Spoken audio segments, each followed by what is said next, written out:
Welcome to Techstination. Joining us are Sebastiaan de With and Ben Sandofsky of Lux Optics. They're the co-founders. Thank you for joining us, Sebastiaan and Ben. Thanks for having us here. Well, let's talk about this company, and then we're going to talk about your award-winning app that Apple is honoring you with this year. And give us some background, first of all. Do you want to go first, Ben? Sure. So this is our second app, and last year we released Halide originally, which is for pro photographers, and this is a photography app that we think everyone can use. It's designed for taking long exposures, so you take a photograph over several seconds, and this is great for removing crowds from busy spots. It's great for creating beautiful waterfall, beautiful painterly-looking waterfalls. It's really a great app. Let's describe it for folks. This is called Spectre Camera, right? Yep. So Spectre Camera is an app for a long exposure. And typically when you take a photograph, you want to take it over a fraction of a second because you want to freeze motion and make everything super sharp and detailed. So Spectre allows you to take an exposure over several seconds. So that deliberately blurs details that you want to disappear. And so what's really unique about this app is that you used to have to use lots of equipment. You had to carry around a tripod and filters. And it was really before for photo nerds. But we built the app so that everyone can take a long exposure just using their iPhone without having to carry around any expensive gear. So how in the world did you go about achieving that, Ben? So we use computer vision and machine learning to accomplish this.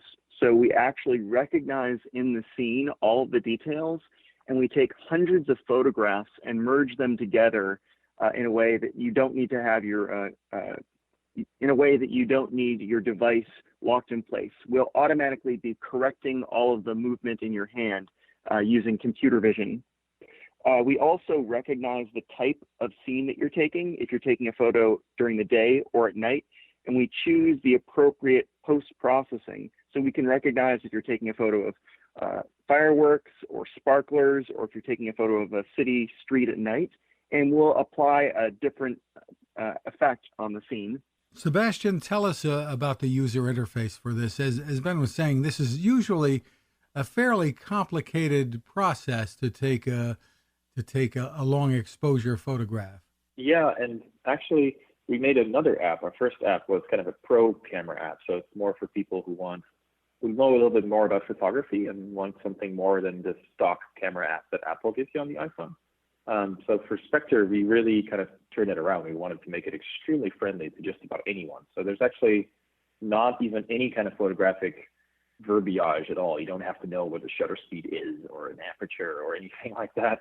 You don't have to change any settings. We actually made it deliberately really, really simple. So using all that cool technology that Ben mentioned, allow us to do away with all the little knobs and switches you would expect on like a regular camera that you would have to adjust to get such a nice scene. You basically just point it at, say you want to take a really nice photo of a beautiful flowing waterfall. You want that cool effect that most people set up their whole camera for over the course of 15 minutes. You just have to hold your iPhone somewhat steady.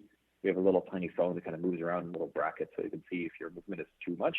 But usually you can just hand hold it 3 or 9 seconds and then you get your photo. So it makes it really a sort of a one-tap affair. And we really set out to keep that as simple as we could. Now, you mentioned waterfalls and maybe nighttime traffic scenes.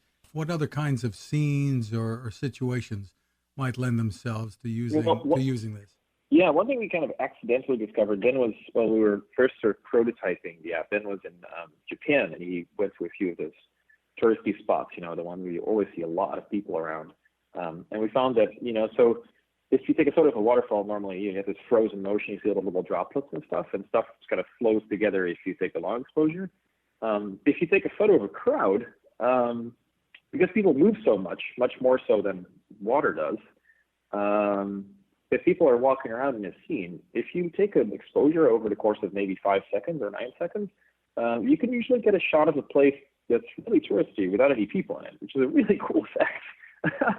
So a highway or in Ben's case, like this beautiful shrine, you can just take a photo like you kind of wanted it, like showing the actual place instead of the people in it.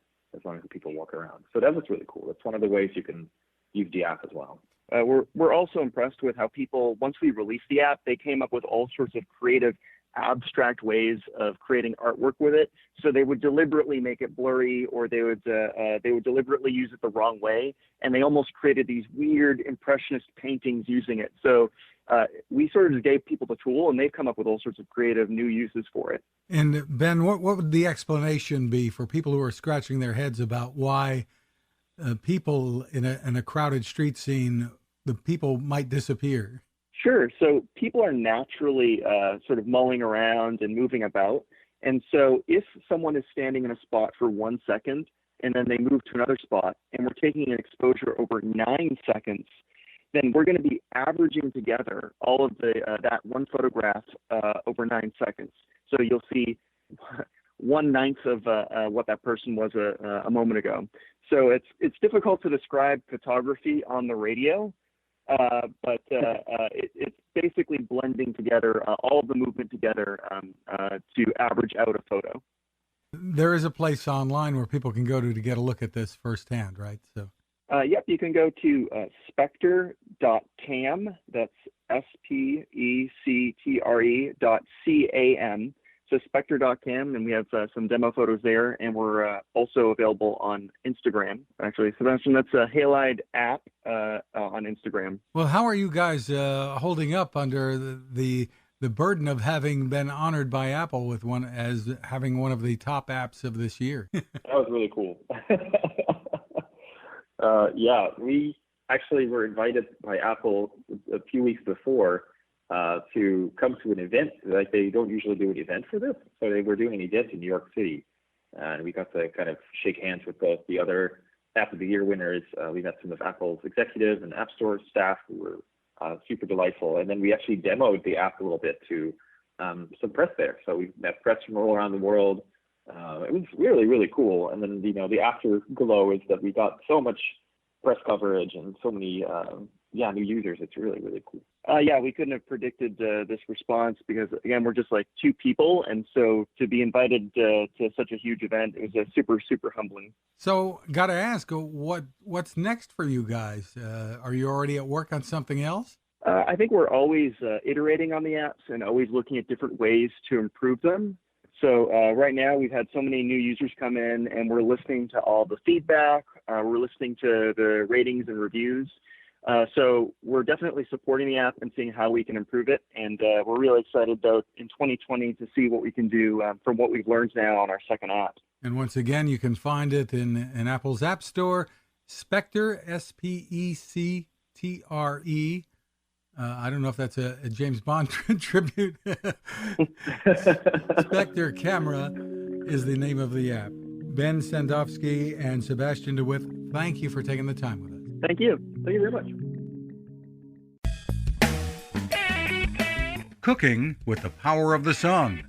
Hi, I'm Fred Fishkin, here to tell you about the latest innovation from my friend Patrick Sherwin and his great team at GoSun Stove. The GoSun Fusion has arrived using the company's tried and true reflectors and a solar vacuum tube to get you cooking without the mess of charcoal, heavy propane tanks, or smoke. A really bright idea. And with an optional solar panel and battery storage and the ability to plug in at home or on the road, you really can use the GoSun Fusion to cook anytime and anywhere, day or night, rain or shine. I love what Patrick and his team are doing, and so will you. Want to learn more? Head to gosun.co to check out all of the company's products and innovations, and use the code Techstination to save 10%. That's gosun.co.